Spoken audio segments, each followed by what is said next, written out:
오늘의 말씀은 에스라 4장 11절에서 24절까지의 말씀입니다. 아닥사스다 왕에게 올린 그 글의 초본은 이러하니 강 건너편에 있는 신하들은 왕에게 아뢰나이다. 당신에게서 우리에게로 올라온 유다 사람들이 예루살렘에 이르러 이 패역하고 악한 성읍을 건축하는데 이미 그 기초를 수축하고 성곽을 건축하오니 이제 왕은 아시옵소서. 만일 이 성읍을 건축하고 그 성곽을 완공하면 저 무리가 다시는 조공과 관세와 통행세를 바치지 아니하리니 결국 왕들에게 손해가 되리이다. 우리가 이제 왕궁의 소금을 먹으므로 왕이 수치당함을 참아 보지 못하여 사람을 보내어 왕에게 아뢰오니 왕은 조상들의 사기를 살펴보시면 그 사기에서 이 성읍은 패역한 성읍이라 예로부터 그 중에서 항상 반역하는 일을 행하여 왕들과 각 도의 손해가 된 것을 보시고 하실지라. 이 성읍이 무너짐도 이 때문이니이다.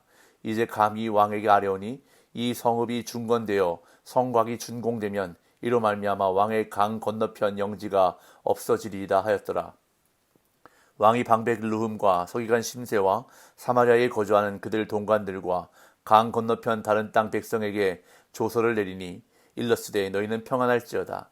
너희가 올린 글을 내 앞에서 낭독시키고 명령하여 살펴보니 과연 이 성읍이 예로부터 왕들을 거역하며 그 중에서 항상 패역하고 반역하는 일을 행하였으며 옛적에는 예루살렘을 다스리는 큰 군왕들이 있어서 강 건너편 모든 땅이 그들에게 조공과 관세와 통행세를 다 바쳤도다. 이제 너희는 명령을 전하여 그 사람들에게 공사를 그치게 하여 그 성을 건축하지 못하게 하고 내가 다시 조서 내리기를 기다리라. 너희는 삼가서 이 일에 게으르지 말라. 어찌하여 화를 더하여 왕들에게 손해가 되게 하랴 하였더라. 아닥사스다 왕의 조서 초본이 르흠과 서기관 심세와 그의 동료 앞에서 낭독되매 그들이 예루살렘으로 급히 가서 유다 사람들을 보고 권력으로 억제하여 그 공사를 그치게 하니 이에 예루살렘에서 하나님의 성전 공사가 바사왕 다리오 제2년까지 중단되니라. 아멘. 바사왕 고레스의 조서에 따라 예루살렘 성전을 재건하기 위해 고국으로 돌아온 이스라엘 사람들의 수는 총 42,360명이었습니다. 이들은 이스라엘 땅으로 돌아온 후 각자 자신들의 조상이 살던 성읍으로 흩어져서 살다가 7번째 달에 예루살렘에 모였습니다. 이스라엘 종교력으로는 7월에 나팔절, 속죄일, 초막절 등이 있습니다. 이들은 이렇게 의미가 깊은 달에 함께 모여 가장 먼저 번제단을 만들고 번제를 드렸습니다. 아침 저녁으로 번제를 드리기 시작했고 초막제를 지켰습니다. 아직 성전의 기초는 놓지 못했으나 그 상태에서 먼저 할 수 있는 제사를 드렸던 것입니다. 그리고 드디어 성전 공사가 시작되는데 예루살렘에 도착한 다음 해 둘째 달에 공사가 시작되어 성전의 기초가 놓였습니다. 이 모두가 함께 큰 소리로 하나님을 찬양하고 함성을 지르며 기쁨을 표현했습니다. 그러자 이 소식을 들은 사마리아 지역 사람들이 와서 자기들도 성전을 재건하는 일에 동참하게 해달라고 요청을 합니다. 그런데 성경은 이들을 가리켜 유다와 베냐민의 대적이라고 표현합니다. 어제 본문인 4장 1절 2절을 읽어보겠습니다. 사로잡혔던 자들의 자손이 이스라엘의 하나님 여호와의 성전을 건축한다 함을 유다와 베냐민의 대적이 듣고 스룹바벨과 족장들에게 나와 이르되 우리도 너희와 함께 건축하게 하라. 우리도 너희같이 너희 하나님을 찾노라. 아수르 왕 에살핫돈이 우리를 이리로 오게 한 날부터 우리가 하나님께 제사를 드리노라 하니. 이들이 순전하게 하나님을 섬기는 자들이 아니었다는 사실이 2절에 너희 하나님이라는 호칭에서 잘 드러나고 있습니다. 이들은 정치적인 동기를 종교와 결부시켜 성전 건축에 참여하려 한 것입니다. 이 이스라엘은 순전하지 못한 사마리아 사람들의 요청을 단호하게 거절합니다.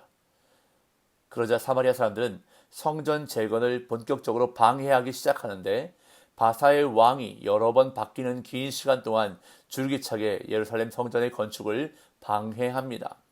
바사의 관리들에게 뇌물을 주면서 건축을 막았는가 하면 바사 왕에게는 이스라엘이 성전을 건축하고 예루살렘을 재건하면 바사 제국에 반역할 것이라고 상소를 올렸습니다. 오늘 본문은 바로 대적들이 바사왕 아닥사스다에게 보낸 공식 고소문의 내용을 소개하고 있습니다. 본문 11절에서 13절입니다. 아닥사스다 왕에게 올린 그 글의 초본은 이러하니라. 강 건너편에 있는 신하들은 왕에게 아뢰나이다. 당신에게서 우리에게로 올라온 유다 사람들이 예루살렘에 이르러 이 패역하고 악한 성읍을 건축하는데 이미 그 기초를 수축하고 성곽을 건축하오니 이제 왕은 아시옵소서. 만일 이 성읍을 건축하고 그 성곽을 완공하면 저 무리가 다시는 조공과 관세와 통행세를 바치지 아니하리니 결국 왕들에게 손해가 되리이다. 이스라엘 대적들은 스스로를 가리켜 강 건너편에 있는 신하들이라고 표현하는데 이것은 페르시아 본국과 유대 속국의 거리감을 적절하게 나타내면서 그곳 상황을 알 수 없는 페르시아 왕의 불안을 가중시키는 역할을 하고 있습니다. 또한 동시에 이 짧은 표현을 통해 그들은 자신들이 누구보다 왕에게 충성하는 자들이며 보고하는 내용이 정확한 것임을 강조하고 있습니다. 그리고 대적들은 당신, 왕이죠. 당신에게서 우리에게로 올라온 유다 사람들이라고 표현함으로 인해 이 모든 일에 대한 책임이 왕에게 있다는 것을 강조하고 있습니다. 대적들이 왕에게 고소하고 있는 내용은 유대 땅으로 돌아온 이스라엘 사람들이 예루살렘 성읍을 건축하고 있는데 그렇게 성읍이 재건되고 나면 이스라엘 사람들은 바사 왕에게 조공과 관세와 통행세를 바치지 않을 것이라고, 그래서 바사 제국에 큰 손해를 끼칠 것이라고 고소했습니다.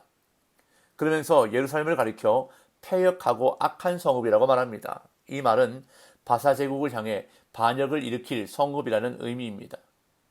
당시 바사왕 아닥사스는 엄청난 비용을 들여 제국 곳곳에서 반역을 제압하고 있던 상황이었습니다. 그렇기 때문에 이러한 내용의 고소는 아닥사스다 왕의 마음을 충분히 흔들어 놓을 수 있는 것이었습니다. 대적들은 자신들이 왕의 녹을 먹는 신하로서 왕에게 지극한 충성심으로 고소한다고 말합니다.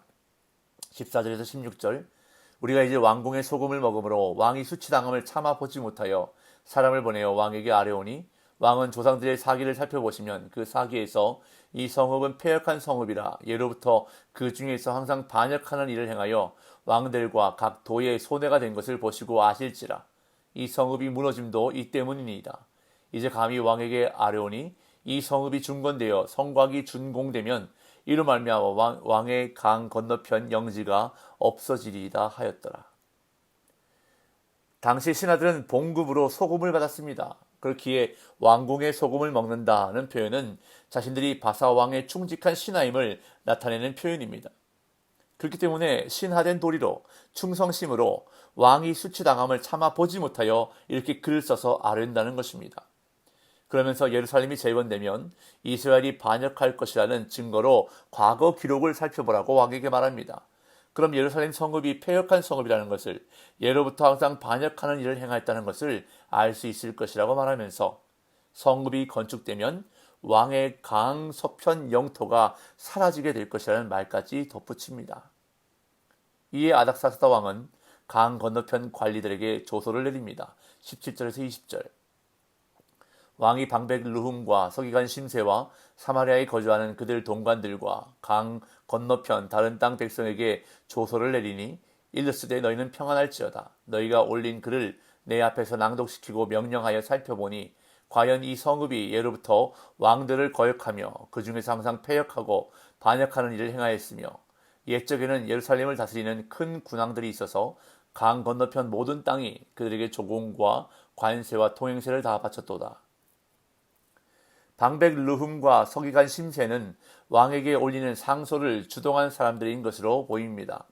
르훔은 바사 왕을 대신해 가나안 지역을 다스리는 사령관이었고 서기관 심세는 바사 정부의 공식 문서를 아람어로 혹은 원주민의 언어로 번역하는 임무를 맡은 고위 관리였습니다. 아닥사스다 왕은 이들이 올린 상소에 전적으로 공감하며 예루살렘의 역사가 끊이지 않는 반역의 역사라는 것을 기록을 통해 확인했다고 말합니다. 아울러 예루살렘은 조공을 거두어 들일 정도로 능력 있는 군왕들을 배출했던 역사가 있다고도 언급합니다. 이어 왕은 예루살렘 성읍 재건 공사를 당장 중단하라는 명령을 내립니다. 21절 22절 이제 너희는 명령을 전하여 그 사람들에게 공사를 그치게 하여 그 성을 건축하지 못하게 하고 내가 다시 조소 내리기를 기다리라. 너희는 삼가서 이 일에 게으르지 말라. 어찌하여 화를 더하여 왕들에게 손해가 되게 하랴 하였더라. 왜곡된 정보가 떠돌 때 가장 무서운 것은 많은 사람이 사실을 확인하지 않은 채 그 정보를 믿는다는 것입니다.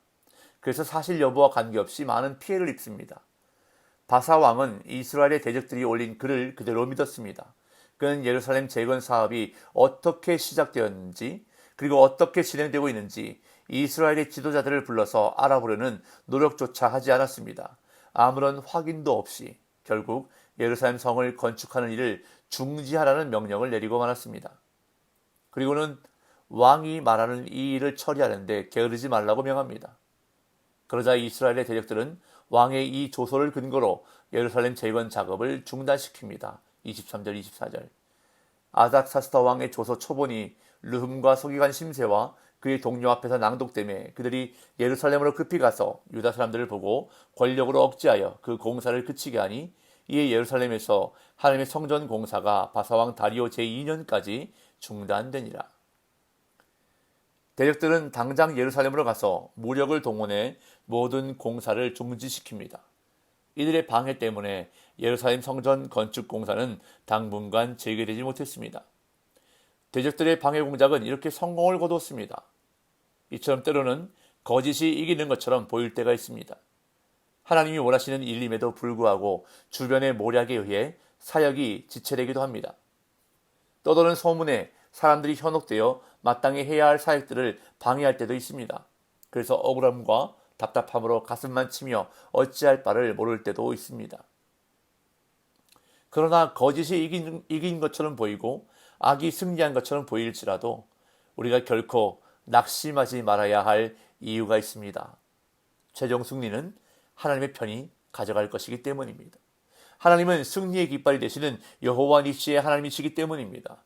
하나님은 뜻하신 바를 반드시 이루시는 분이시기에 우리는 소망을 잃지 말고 하나님의 일하심을 기다리며 오늘도 기도해야 하는 것입니다.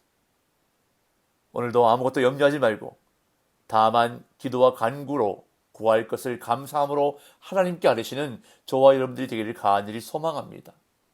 그럴 때에 모든 지각에 뛰어난 하나님의 평강이 여호와 샬롬이 우리의 마음과 생각을 지켜주시는 놀라운 은혜를 경험하게 될 줄로 믿습니다.